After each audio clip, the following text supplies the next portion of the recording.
Welcome everybody. Today we're going to be looking at King Bradley and how you can build them. And if you're getting deja vu, you're not wrong. I already did this video, but I ended up taking that one down because there just was some stuff in there, some information that I wasn't comfortable having up permanently. And I wanted to reach a certain comfort level on my channel where I'm putting out information that I feel really good about people taking and using, for themselves. So that's why that video came down. And this video is going to have a lot of the similar elements, but just cleaned up a little bit. So hopefully you enjoy it. I also want to mention that at no time have I ever claimed to be a top tier player or expert, myself. These builds, I made them myself. I've been playing the game since launch. I like to think that I do know a bit about the game, but I am not, commonly playing, and I play top 50 guild battle, not top 20, not top 10. And, once in a while I go for a top 100 arena run, but not weekly. So I am not the, the highest skill level player in this game. But these are going to be some fun builds that I think people can learn about how to, make builds with. And for new players, lots of good information for you too. So if you disagree with anything in the builds, go ahead and comment that down below. People can then learn from it and we'll all become better players. And I am going to talk a lot about what I've picked here, but we're not going to talk about stuff like, what buffs they're using and, who goes first in agility tuning and all that kind of stuff, because that's so map dependent. This is just kind of like a functional build that can work together, that, has a theme, whether it's anti-evasion or maybe we're taking on dark or whatever it is. So with all that stuff in mind, let's talk about the builds. Alrighty then, let's talk about the first build, which is going to be an anti-evasion build. So this is a build that looks to put maximum accuracy on this team. So we're going to scroll down and we can talk a little bit about the sub jobs, because Odaiba Diver, if you don't know, he's a War of the Visions YouTuber, brought up a really good point that Bradley on the operative sub job here actually has a really good barrier that's also a refresh. And now if you have the ability on certain maps to get up this barrier and also, get off his courage and his other important skills, maybe you have to turn off his team effect and not use the counter. It depends on what you're kind of going for. You have to test for that. This is a really good sub to be running. So that's something you can keep in mind. Arithmetician for Queen Mastery is always good for instant heals. Again, depending on what you're facing, but instant heals usually are pretty good. She has a good heal in her sub as well. And then for Oberon, really depends on what you're tackling. There's a lot of slash resistance right now, so slash attacks aren't that effective for him. But if there wasn't, then you might even put something like Nightblade to get some stuns on there. But otherwise, here is the actual gear for the 3 units. Now you can see every single unit has an accuracy accessory, and we've talked about this before, so I won't go into as much detail as I did in the Roy video. But if you, just in case you don't know, as a new player, these silver rim spectacles, you can build them and they are super accurate and really great at +6. So a really good investment. You can go into the Farplane archive and farm these.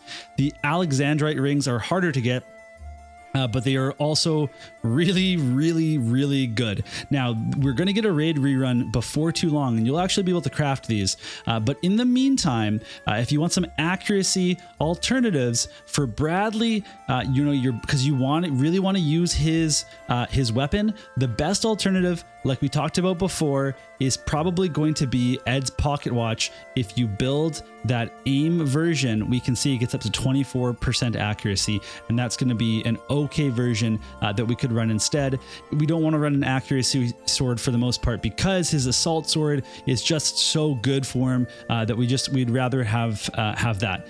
Now, when we actually look at their accuracy, and by the way, we have accuracy espers. Every single person has an accuracy, an esper that has some accuracy nodes. We have Oberon on the Nightblade Mastery for extra accuracy. When we look at the vision cards, the Solitary Lion, which is a really, really strong vision card for Bradley, because it gives him even more slash attack penetration, also gives 13 accuracy. The Earth attack is also so key because Earth has a bunch of different typed attackers. Like they have piercers, they have strikers, they have magic attackers. And so when you run these mixed teams, that Earth attack really comes in big. So I really like that card. And what it pairs well with is the Sheraton, which has 25% accuracy on the sub slot. So you're stacking those to a certain degree, also getting some slash res. But then we have a luck card here to just kind of add to the accuracy. Now, if you wanted to go maximum accuracy. Technically, you could take off Solitary Lion and you could put on the Calum card, because the Calum also has 25% accuracy, but I would not do that. I think this is going to be just fine, and I'll show you exactly why in a second here. Because when we go down and we take a look at these accuracy scores, we have Bradley at 154, we have Machery at 144, and we have Oberon at 150. Now, Oberon has a 100% hit, but Bradley and Machery have 30% plus hit chance attacks, which means that Bradley's actually hitting at 184 and Machery's hitting at 174. And if you're wondering kind of how that queues up against an actual evade team, well, we can go to this evasion calculator here. And what I've done is I've put in Bradley's boosts here. So I have Bradley's stats on the top, and maybe I have to zoom in on this a little bit more if it lets. Actually, no, it doesn't even let me zoom in anymore, but I'll zoom in with the editor. So you can see that Bradley's accuracy rate is at 405%. This is not including any in-game buffs. If somebody buffed his dex, luck, or accuracy in a battle, that's not accounted for here, and affinity is not accounted for here either.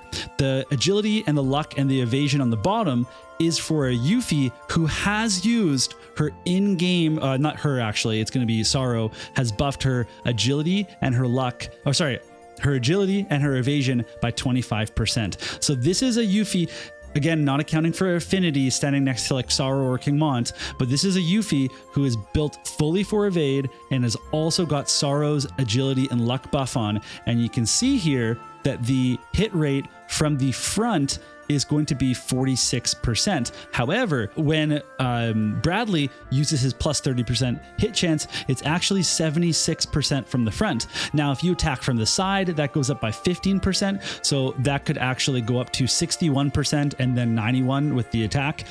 Or if you're attacking from the back with the plus 30% hit, you get plus 30 from the back, plus 30 from the attack. You're at 100% hit chance against Yuffie. So this build will hit Yuffie with those plus 30% hits, no problem at all. The one that will be a little bit trickier will be Oberon, and you'll kind of hope that he matches up against Sorrow rather than Yuffie. But then again, we could look at, you know, putting some accuracy buffs onto him if we really wanted to. But this is just kind of a demonstration of what that might look like. Okay, and when it comes to the Trust Masters, everybody is running Trust Stones that have luck on the left side and accuracy on the right side. And that is basically a must when you're going for evasion. You basically want to build as much as you possibly can. You don't want to skimp anywhere. So when we take a look, I've chosen his own TMR for this example. When we take a look at the Trust Stones, on the left side, there's a bit of flexibility. The ones that I think you should definitely take. So first of all, build a luck set, and I think the agility debuff resistance is actually really key. I don't like the other debuff resistance passives. I would not recommend taking them, but I do think this agility one is actually pretty good. The 10% HP is always good, 10% luck, very, very good. So I would say those three make it onto almost all of my Trust Stones. The slash resist is generally very, very applicable, and then dark resist is very applicable right now. Now this last one, the magic resist, if we didn't want to have that, we could look at some other options. If we are seeing something like Dwayne is becoming really a pain with his disables, you could take some disable resistance here. You know, if you wanted to take instead of, you know, maybe some evasion rate for a little bit of shenanigans, although I don't think you can half build them for evasion. I think you kind of want to commit to it. But if you wanted to build against, you know, maybe you wanted to give him some wind protection, it's not going to do a huge amount, but you have that flexibility here at this point. On the right side, it's all accuracy stones, and we have acquired AP up. Normally here, you might take the 20% attack, but in this case, he gets 25% from his sword, so we can take earth attack here instead. He has 10 defense penetration. He does not need to take slash resist penetration because, again, he gets it from his sword. Then we have reaction block rate, healing power, which will help a little bit with mastery, but he also has a drain attack on his operative sub, and then crit rate. So there's an option here to go crit damage as well. I mean, I think if you want to build crit, then you want to commit to that as well. Maybe you're using, you know, his crit version of his weapon, stacking it with the Thornlet. The item that might actually be okay with him is the Shinra Bangle +6, which a lot of people, we were talking about this in my guild the other day, that, you know, a lot of people just have really good crit damage weapons. But Bradley, since he wants to use his own weapon, can access a pretty great amount of crit damage from the Shinra Bangle. So if you were committing to a full crit build, then that might actually be a pretty fun thing to build, especially especially because it just came out, and some players that might be one of their only UR pieces. So it's definitely something you can consider if you wanted to build them out for crit. So now we're going to take a look at the exact same team, but we're just building it not for evasion. So if we just felt really safe about that we could not target evasion on a daily basis, you would be able to be a little bit more flexible. Now, here's the thing. When we look at this, the big difference is that people aren't stuck on espers that have accuracy, and people don't have to equip accuracy items. Now we see Bradley has this Jack Frost doll custom whatever. This is not mandatory for him. The reason I put this here is it's actually a placeholder for the panda doll. So the panda doll is not on the builder yet, so pretend this was the panda doll. This is what you would put here. This actually isn't half bad for him anyway, because getting a little bit of slash resist and some defense is like fine and whatever, but there's other options that we could put there. The big thing here is that you have the flexibility to build other trust stones. So for example, we could build now HP on the left side and agility on the right side. Now for a lot of people, you just run luck and accuracy anyway. I know I do, because you just have these sets built out, you have them put on items, and you know you're going to do relatively fine anyway without building out a whole nother trust stone set. I am at the point now where I am building a lot more different types of trust stone sets. So I do have some HP and agilities, I do have some luck and agilities, and some other things. And I think in this case, when you know for a fact that you're not targeting evasion, then you can stack a little bit more agility, get that all, you know, HP up and resistance up, etc. And those are all good, you know, things to do.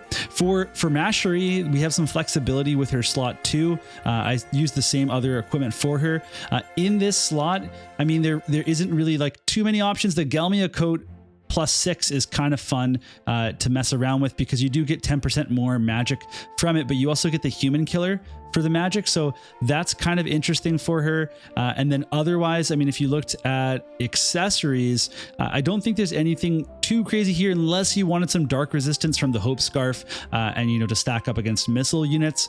And then otherwise, I don't think there's too many things here that we would grab, unless we wanted to go full DPS and put like a Terra's ribbon on there or something. And then with Oberon, there's another option here, which is the zombie mask. Again, we could also put the Kane's TMR there as well, but basically those are both TMRs that don't come with innate agility. So the Pod 153 is a really good choice here, because it gives you single target resistance, and it will also give you 6 agility on there. If you don't have that, because that was a limited thing, I mean, there are some other options that you could build. Again, you could go anti-slash, you could go anti, you know, dark with the Hope Scarf or the Jack Frost doll. Those are both limited raid accessories as well, though. So if we want to do other options, I mean, there are still other options. Azure Dragon Armor has kind of fallen off a bit with Trust Stones being a thing. If you're coming up against Magic, I guess Knight Armor, because you can't use the Brigandine. But I mean, at this point, you might even look at doing something like Armor of Light. If you had that collab. All these good things are limited.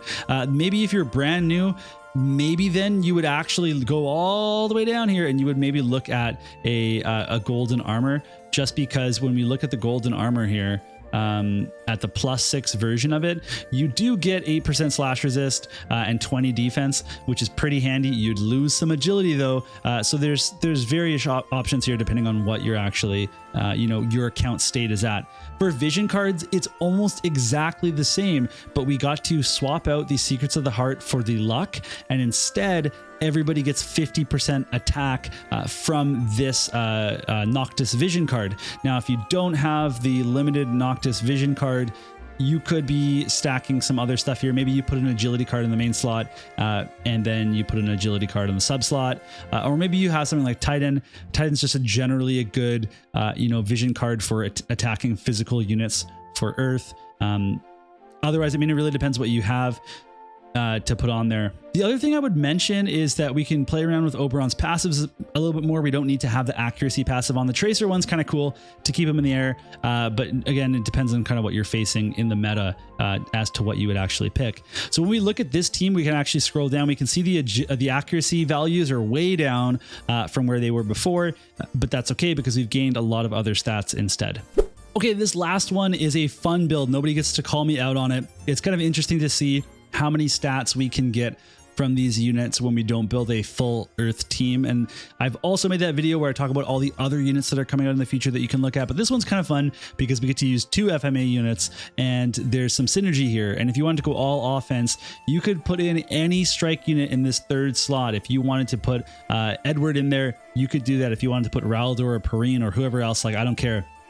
You can do that. It's kind of nice to have Alphonse, though, to play that role of a tank. But what makes this happen, how we can actually make this work, is when we scroll down here, there's actually a lot of synergy in the vision cards. So, for instance, the 2 cards that the sub card that Alphonse is using here, this Inherited Wills, this actually provides all of these stats for Bradley as well as for the 2 strikers. So the increased HP 25% and the reaction block rate are really good for the whole team. And then similarly, oh my god, I actually forgot to put it on. The raid VC is going to work for all of these units as well. So we can actually try to fit that in there somewhere. I mean, we can take a look and say, like, well, Solitary Lion, you know, yeah, whatever. We only have 1 slasher, so maybe let's take a look at that raid VC right now. So here it is.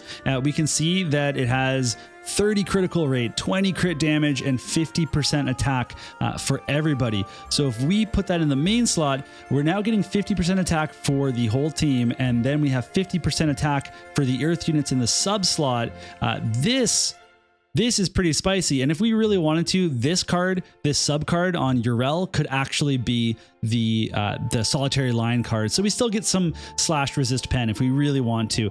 The other option would be we could put the evade card. I guess I have to remove this. We could take the evade card and put it over on Urel. And what we could do is, if you happen to have the Zazan, it's not going to be on the JP builder, but if you have the global Zazan card, you could actually put that on the sub slot for Bradley, and then on the sub slot for Urel, that's where the agility card goes. And what we end up having is a little bit more slash pen for Bradley to stack up at this point. But what this actually means when we scroll down, I mean, these stats are the same or better than what we had with the other team. So, like, if, for example, if we go down to this is the damage team that we had. So in this build, Bradley has 832 or 8,312 HP. He gets more in the strike build.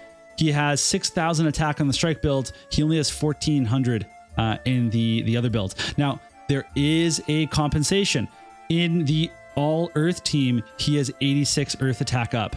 In this team here, he only has the 72. It's still pretty good because we have that Solitary Lion that's in there, but there is going to be a drop off, and generally there'd be a drop off in HP as well, but because of some of the cards and the espers that we're using, there is not. But it's kind of interesting. You don't lose as many stats as you might think, and now that we have all that crit rate and crit damage on here, I mean, this could be kind of a spicy build where, you know, maybe we're actually looking at the Thornlet. For the new players that don't know about this thing, you know, you can build this as a crit item. Let me just find it here. So we can build this as a crit item, and it has defense penetration 20 for Bradley, 20 crit rate, and then grants the following effects on self: decreased agility 10% for 3 turns whenever you crit. So whoever Bradley crits on becomes slower, and his whole thing is that he wants to build CT and go again and again and again. Well, if you're lowering everybody else's agility, then yes, you're going to be in a better spot to actually be doing that. So when we put these two things together, what we end up having, if we scroll down here, a crit rate of 64, which is not gigantic, but we also have 34% crit damage, which is kind of fun to think about. Another mod that we don't have in the other builds. So for example, in our mono earth builds, we don't have that much crit damage. So that crit damage, if he crits, actually makes up for our deficit in earth attack. So a very fun build. I don't know how viable it actually is because I haven't tested it. Seems really fun. And again, you can mix up this team quite a bit. You don't have to use your rel here. This could be another strike unit, although it helps that she is earth because we're stacking earth. Maybe there's a different build where we're using a full FMA team and you have more of the strike cards, and you know, Bradley can just hide that you're running strike. I don't know. You figure it out. You tell me what you think.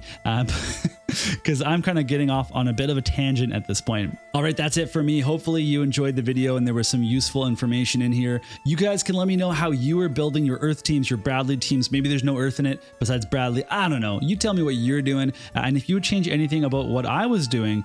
Otherwise, you know, just enjoy your time. Play some Bradley, play some FMA units, have fun while it lasts, and we'll see you all in the next video.